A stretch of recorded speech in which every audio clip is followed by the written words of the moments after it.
صحابہ دین کا ستون ہیں، صحابہ علمبردار دین ہیں، صحابہ نبی کے ساتھی ہیں، صحابہ دین کو صحیح پیش کرنے والے ہیں، صحابہ دین کو صحیح ہم تک لانے والے ہیں، صحابہ نبی کے شاگرد ہیں، صحابہ نبی کے ساتھ جنگوں میں لڑتے رہے، صحابہ نبی کے ساتھ تلوار چلاتے رہے، صحابہ ہر جگہ نبی علیہ الصلوۃ والسلام کے ساتھ رہے۔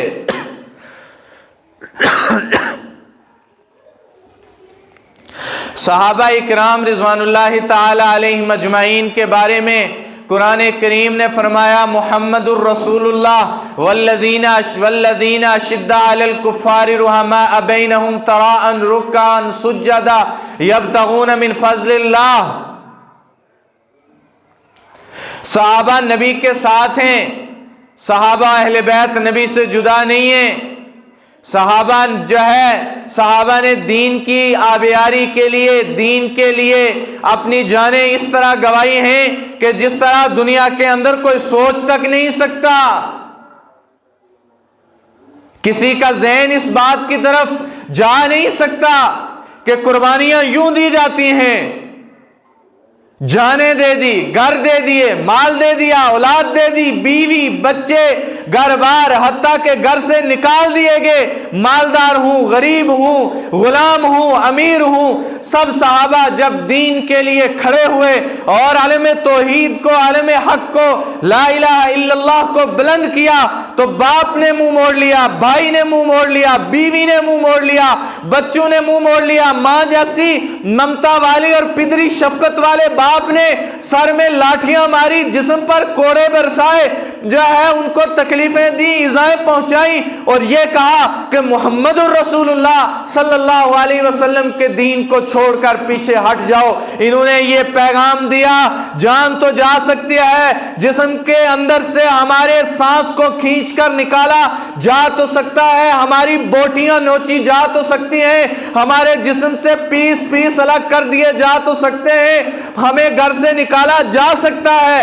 ہمیں زندہ جلایا جا سکتا ہے، ہمیں ریت پر لٹایا تو جا سکتا ہے، ہمارے گلے میں رسیاں ڈالی تو جا سکتی ہیں، اوباش لونڈے ہمارے پیچھے لگائے تو جا سکتے ہیں، لیکن ہم یہ سب چیزیں برداشت کر سکتے ہیں، محمد الرسول اللہ صلی اللہ علیہ وسلم کے دین پر آنچ آ جائے ہم برداشت نہیں کر سکتے۔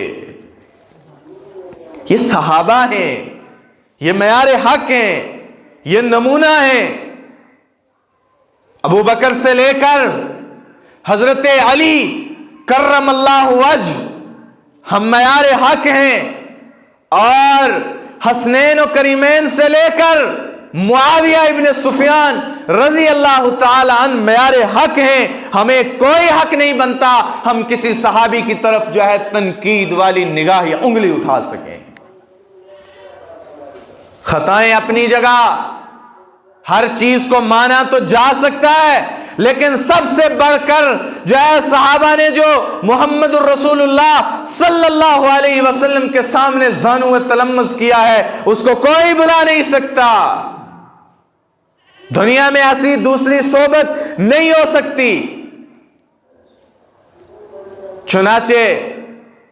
حضرت حباب، حضرت بلال حبشی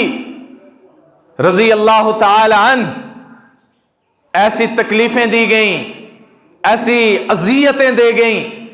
کہ حباب کی کمر کو دیکھ کر خطاب کے بیٹے عمر کے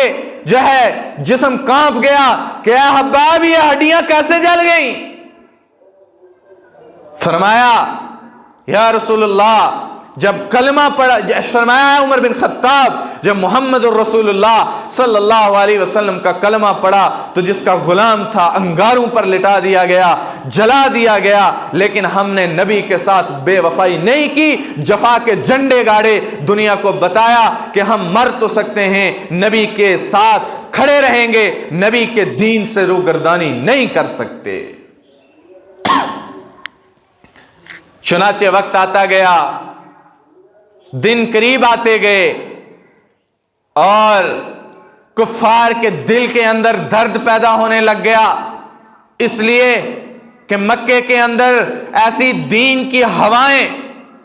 اور ایسی دین کی جو ہے نشر و اشاعت کے لیے مسلمان جوک در جوک دین کے اندر داخل ہونے لگے، اور ادھر سے حج کا موسم بھی قریب آنے لگا تھا، اور ان کے پیٹ میں اب درد شروع ہونے لگ گیا تھا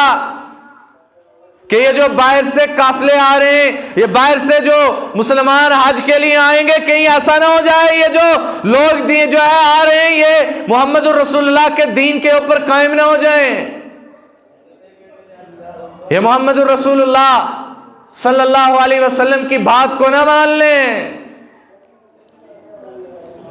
چنانچہ انہوں نے مشورہ کیا، یہ کہنے لگ گئے اس لیے کہ ہمیشہ باطل حق سے ڈرتا رہا ہے، ہمیشہ باطل نے حق کو دبانے کی کوشش کی، ہمیشہ باطل حق کو مٹانے کی ہر ممکن کوشش کرتا ہے، لیکن قرآن کے الفاظ میں یوں کہا جائے قل جاء الحق وزهق الباطل ان الباطل کان زہوقا، باطل ہمیشہ اپنی تدبیریں چلتا ہے لیکن حق ابھر کر سامنے آتا ہے۔ یہی وجہ تھی کہ جناب رسول اکرم صلی اللہ علیہ وسلم نے جب جو ہے دین حق کی جو ہے اعلان کیا اور ان لوگوں کے پیٹ کے اندر درد ہونے لگ گئے، اب یہ مشورے کرنے لگے، اب یہ جرگے بٹھانے لگے، اب یہ میٹنگیں کرنے لگے، اب یہ بیٹھ کر یہ باتیں کرنے لگے کہ کس طرح ان لوگوں کو نبی علیہ الصلوۃ والسلام سے دور کر دیا جائے، کس طرح محمد الرسول اللہ صلی اللہ علیہ وسلم سے ان لوگوں کو دور کر دیا جائے، اور یہ جناب رسول اللہ صلی اللہ علیہ وسلم کی بات نہ مانے۔ حضور نبی کریم صلی اللہ علیہ وسلم کے چچا جو بدبخت سے بدبخت ابو لہب اٹھا اور اس نے کہا ہم کوئی تدبیر سوچتے ہیں،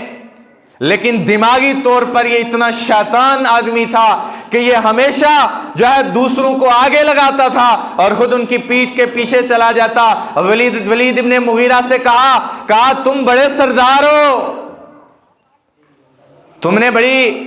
جو ہے عزت کمائی ہے، تم بڑے اونچے گھرانے کے لوگ ہو، تم ایک کام کرو،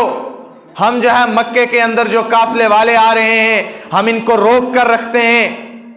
اور ان کو جو ہے نبی علیہ السلام کے بارے میں اتنی سخت باتیں بتلاتے ہیں، دین کے لیے اتنا ڈراتے ہیں کہ یہ نبی علیہ السلام کا اور ایمان کا کلمے کا نام تک نہ لیں۔ چنانچہ انہوں نے مکے کی حدود پر اپنے قافلے بٹھائے، لوگ جمع ہوئے، جو قافلے والا آتا ان سے کہتا یقین جانو، اور اس مجلس کے اندر ایک بات یہ بھی ہوئی، وہ یہ تھی کہ ہم لوگوں کو کہیں گے کیا، لوگوں کو ہم کس طرح یہ بات کہیں گے کہ ہم تو آج تک اس کا لقب نہیں کوئی لگا سکے، آدھے کہہ رہے ہیں یہ کاہن ہے، آدھے کہہ رہے ہیں یہ جو ہے جو جادوگر ہے، آدھے کہہ رہے ہیں یہ جو ہے مجنوں ہے، ہم تو اس کو ایک لقب آج تک نہیں دے سکے، ہم لوگوں کو کیا کہیں گے کہ ہم کس لیے آپ کو روک رہے۔ چنانچہ ولید ابن مغیرہ نے اپنی دماغی چالاکی کو چلایا، اور جب یہ باتیں جو ہے اس کو کہیں گئیں، ابو لہب نے یہ کہا کہ یہ ہوگا وہ ہوگا، تو ایسا ہے، بڑا ہے، تیری عزت ہے، تیرا وقار ہے، تیرا مقام ہے، جرگوں میں تو بیٹھتا ہے۔ تو ولید نے اپنی بازو چڑھائیں،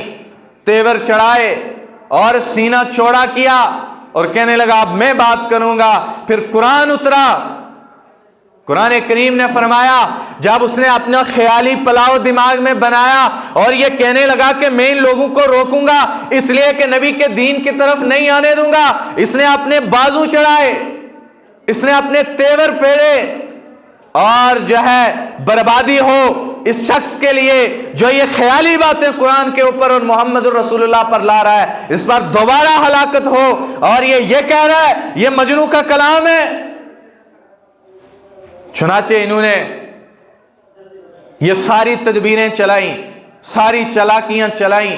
اور راستے میں لوگوں کو روکنے لگے، کہنے لگے بات نہیں سننا، جادوگر ہے، کوئی اس کا کلام سنتا ہے اسی کا ہو جاتا ہے، کیوں کر جناب رسول اللہ صلی اللہ علیہ وسلم کا کوئی نہ ہوتا، اللہ کا قرآن جب محمد الرسول اللہ کی زبان سے نکلتا تو پھر دنیا کو پتہ چلتا کہ صاحب قرآن کس طرح قرآن پڑھتا ہے۔ چنانچہ وہی دور تھا کہ ایک قافلہ آیا اور قافلہ قبیلہ دوسی کا طفیل ابن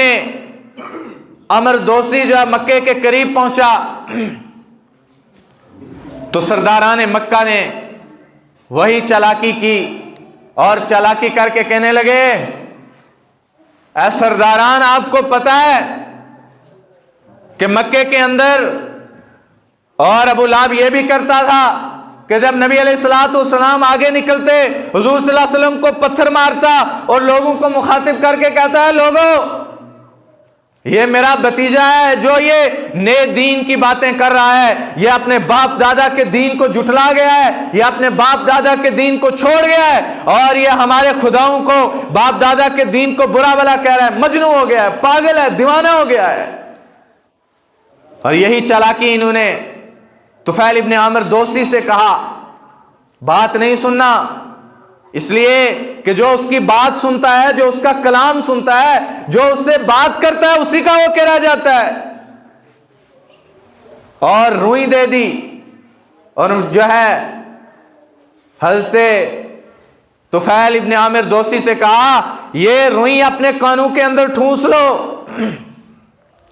اور خبردار جب کوئی بات کرے مکے کے اندر یا کوئی بات سنائے تو خبردار کوئی بات نہیں سننی ہے تم نے۔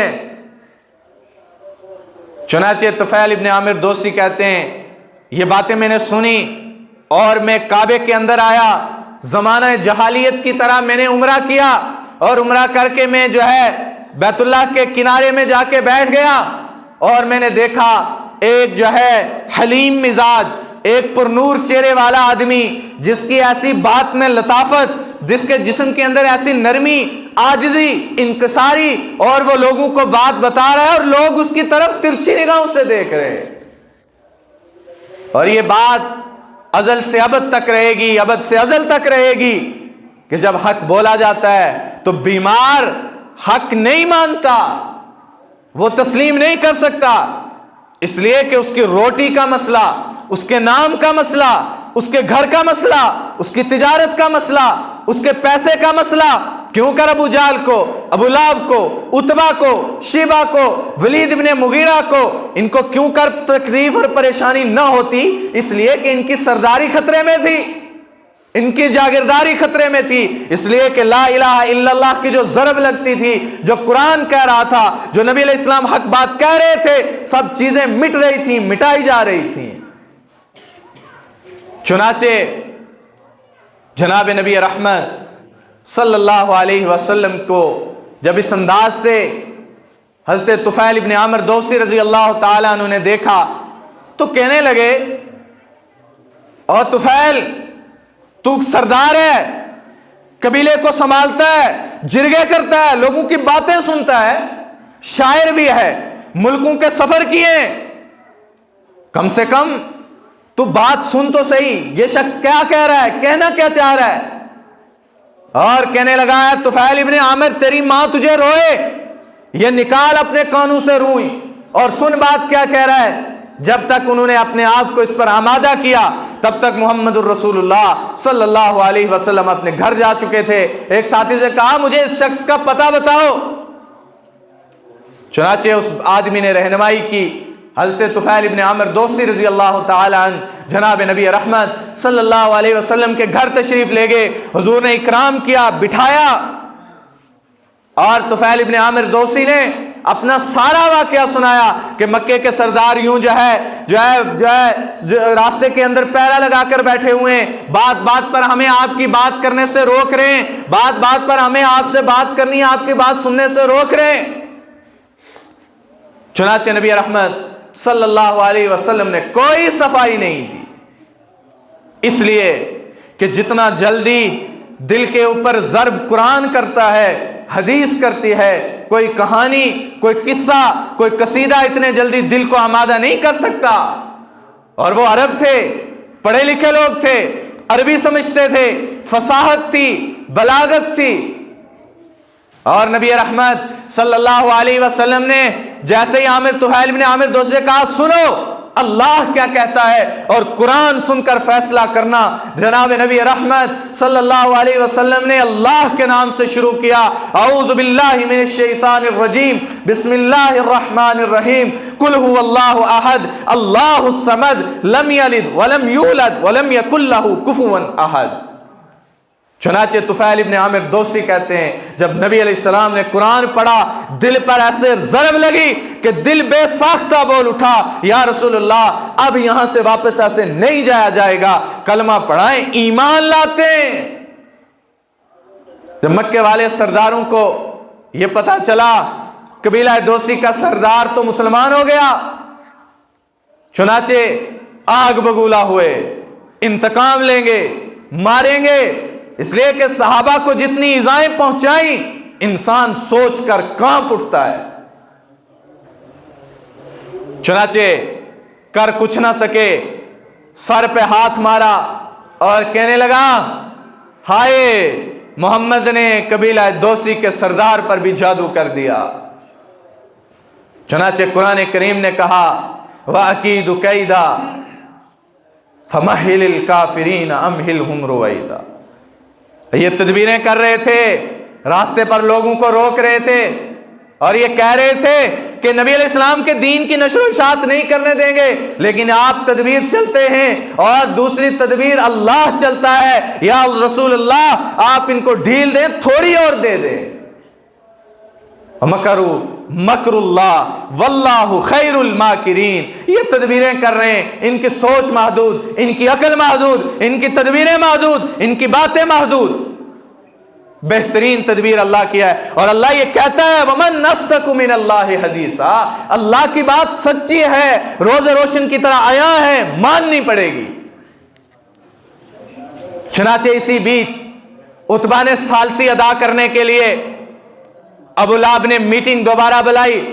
اور کہا کچھ نہ کچھ کرنا پڑے گا، روکنا تو پڑے گا، اس لیے کہ باہر کے لوگ بھی آ کر دین میں داخل ہو رہے ہیں۔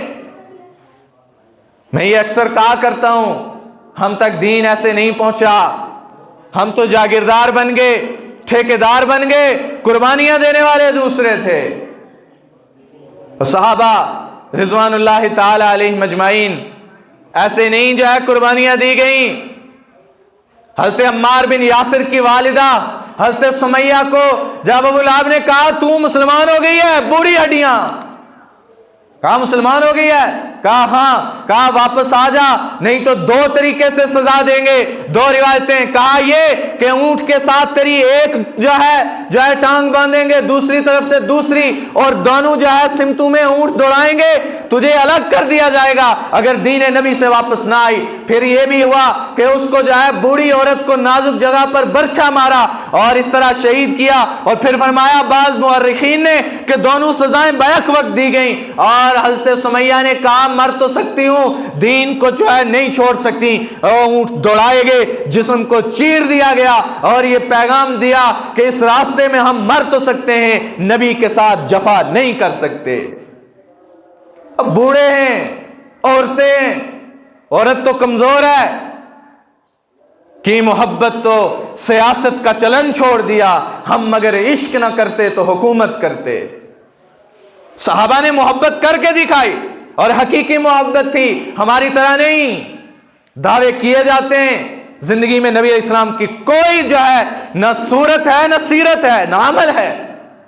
صحابہ نے صورت بھی بنائی، سیرت بھی بنائی، فیصلے بھی کیے، زندگی میں عملی نمونہ، عملی جامہ جناب رسول اللہ صلی اللہ علیہ وسلم کا جو ہے پہنا کر دکھایا اور بن کر دکھایا۔ شداء علی الکفار رحماء بینہم، کہ محمد کے ساتھی جب نکلتے ہیں تو کافروں کے دلوں کے اوپر بوجھ ڈالتے ہیں، لرزتا ہے کافر دیکھ کر، رحماء بینہم، آپس میں محبت کرتے ہیں، مشفق ہوتے ہیں۔ چنانچہ عتبہ نکلا اور عتبہ نے جا کر سرداروں سے کہا دیکھو اگر تم مجھے کوئی قیادت دیتے ہو تو میں محمد رسول اللہ سے جا کے بات کرتا ہوں۔ ابو لہب پھر چلا کی، ہر قبیلے کے اندر چند ایسے شیطان ہوتے ہیں جو ایسی شیطانیت کرتے ہیں کہ سارا قبیلہ، ساری بستی اس کے زد میں آتی ہے۔ تو قریش کے اندر ابو لہب ابو جہل جیسے شیطان پیدا ہوئے اور انس نے کہا میں کرتا ہوں ذرا بات.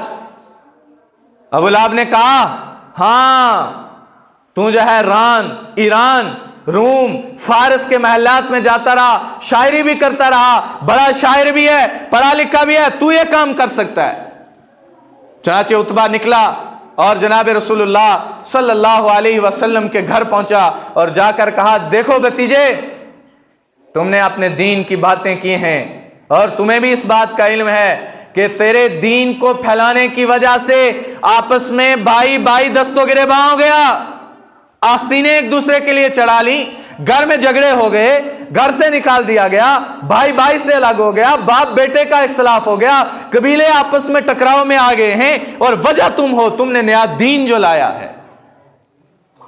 حضور نبی احمد صلی اللہ علیہ وسلم نے آستینیں نہیں چڑھائیں بلکہ یہ کہا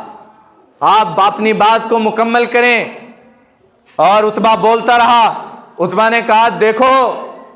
اگر تمہیں کلمہ پڑھا کر مکے کی بادشاہت کی ضرورت ہے تو میں ذمہ داری لیتا ہوں کہ میں سارے مکے والوں کو آپ کے ہاتھ پر بیعت کرواؤں گا اور آپ کو ہم جو ہے اپنا بادشاہ مان لیں گے. اگر آپ کو یہ کر کے مالدار بننا ہے تو میں ذمہ داری لیتا ہوں, ہم آپ کے قبائل کے برادری کے لوگ آپ کو اتنا مال دیں گے کہ آپ نے کبھی سوچا بھی نہیں ہوگا. اور اگر آپ کا یہ گمان ہے کہ آپ کسی اچھی اور خوبصورت عورت سے شادی کرنا چاہتے ہیں, میں ذمہ داری لیتا ہوں آپ کا نکاح کرواتا ہوں. اگر یہ سب باتیں نہیں ہیں تو آپ کا جو ہے کوئی جادو کر گیا ہے اور کوئی اچھا سا پیر دیکھتے ہیں, آپ کو دم کرواتے ہیں, تویز لے کے دیتے ہیں. اور اگر آپ کو جنات اور جادو اور یہ جنات اور بھوت ووت کی شکایت ہو گئی تو ہم کوئی اچھا عامل دیکھتے ہیں, اس سے ہم آپ کا علاج کرواتے ہیں. اگر ان 5 چیزوں میں سے کوئی ایک بھی ہے تو بتائیں ہمیں, میں آپ کا چچا ہوں, آپ کے ساتھ کھڑا ہوں. چنانچہ نبی علیہ الصلوۃ والسلام مسکرائے اور حامیم سجدہ کی سورت کی آیات کی تلاوت کرنا شروع کی. روایات میں آتا ہے جب ایک رکوع مکمل کیا جناب رسول اللہ صلی اللہ علیہ وسلم نے اور دوسرے رکوع کی بنیادی آیات شروع کی جس میں قوم عاد اور قوم سمود کے اوپر اللہ نے عذاب جو ہے نازل کیا, تو جو ہے عتبہ یوں بیٹھا ہوا تھا اور جب اس کے نے یہ آیات سنی تو ہاتھوں کو ٹیک لگا کر زمین پر بیٹھ گیا. اور جب قرآن کی آیات مسلسل اس کے کانوں میں پڑ رہی تھی تو جو ہے اس نے زمین پر ٹیک لگائی اور پھر جو اپنے گھٹنے زمین پر ٹیکے اور دونوں ہاتھ اٹھا کر جناب رسول اللہ صلی اللہ علیہ وسلم کے ہاتھ پر رکھے اور کہا بھتیجے تجھے برادری کا رشتہ داری کا واسطہ اب آگے اور نہ پڑھنا, اس لیے کہ ہو سکتا ہے یہ سارا عذاب ہم پر مسلط ہو جائے گا. چنانچہ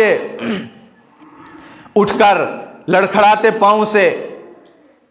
جو ہے عتبہ نکلا اور بھاگا. اور ابھی جو ہے پیچھے سے یہ تیار کر کے بھیجنے والے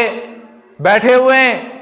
اور ابو لہب نے جب ان کو لڑکھڑاتی ٹانگوں سے آتے دیکھا کہا بھئی عتبہ کا بھی کام ہو گیا.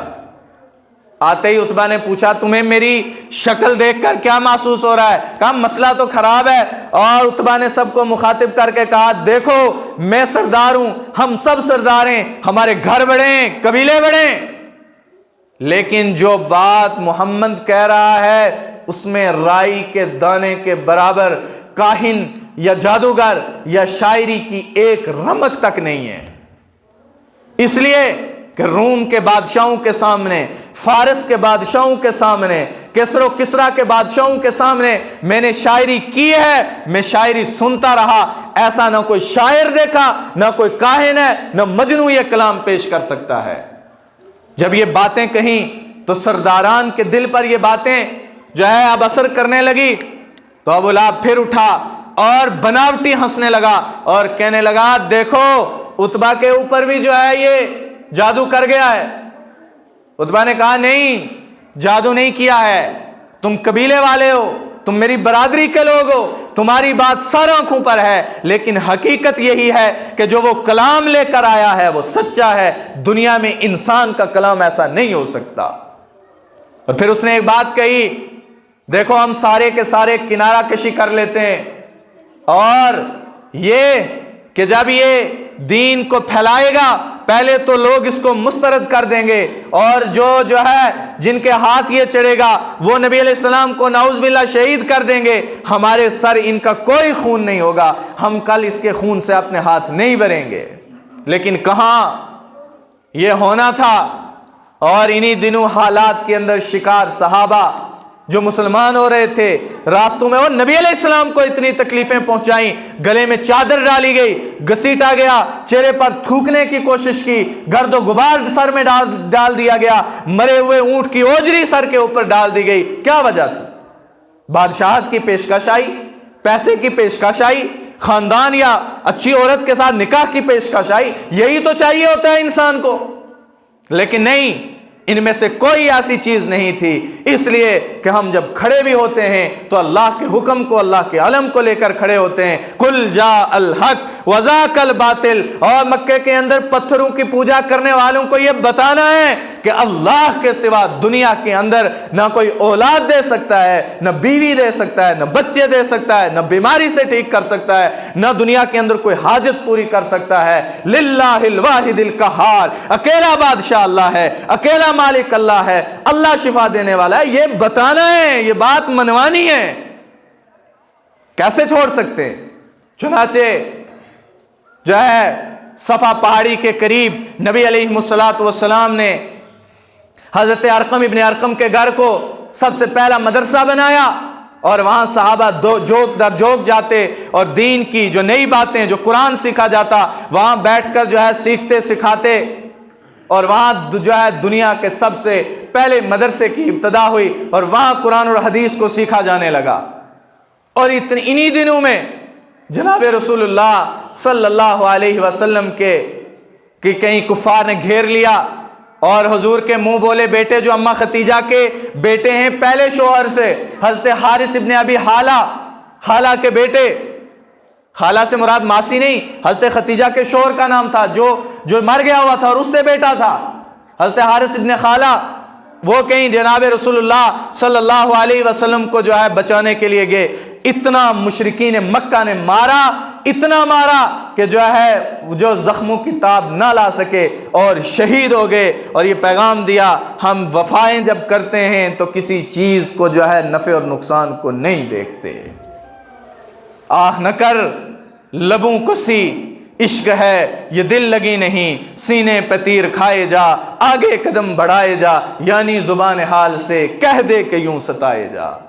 جنگ کے اندر تلوار لگی اور بازو صحابی کا کٹ گیا، اور تلوار چلا رہے ہیں، اور کہیں تلوار چلاتے ہوئے یہ ہاتھ آڑے آیا، اور جب آڑے آ کر درد ہوا تو صحابی رسول نے اپنے پاؤں کے نیچے اس ہاتھ کو رکھا اور جھٹکا دے کر پاؤں کو توڑ کر پھینکا، اور یہ کہا نبی علیہ السلام کی عزت، نبی علیہ السلام کی ناموس، نبی علیہ السلام کی آبرو اور دین کے لیے اگر 70,000 ہاتھ اور گردنیں ہوں قربان کر جائیں گے، پرواہ نہیں ہوگی۔